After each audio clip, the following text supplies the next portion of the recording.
The only way to get away with not paying any taxes is if you don't make any money. I know how to do that, right? I can make money and then spend all the money on tax deductible expenses. So for example, like, let's say I hired an employee or I hired Joshua Productions and I said, hey, Joshua Productions, let's make a movie, right? And they're like, all right, the movie you want to make costs $100,000. If I made $100,000 that year, but I gave it to Joshua Productions, that's 100% tax deductible expense, right? Because it's for marketing, it's for videography, all that stuff. So I wouldn't pay any taxes.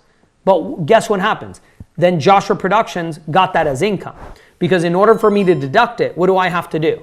I have to 1099 him. I have to tell the government, hey, I paid this company $100,000, Joshua Productions, right? So I don't have to pay taxes on it. Because if I made $100,000, but I gave it to somebody, and that's a tax deductible expense, I pay 0 taxes. But now who has to pay taxes? Joshua Productions. Joshua Productions has to pick it up because they got a 1099 for $100,000 and now they have to pay tax. So the government didn't lose. Hello. If somebody doesn't pay taxes, it doesn't mean that they didn't create a taxable event. Right? I can make $1 million, spend $1 million, but whoever I spent it on, they have to pick it up as income and then they have to pay taxes on that money.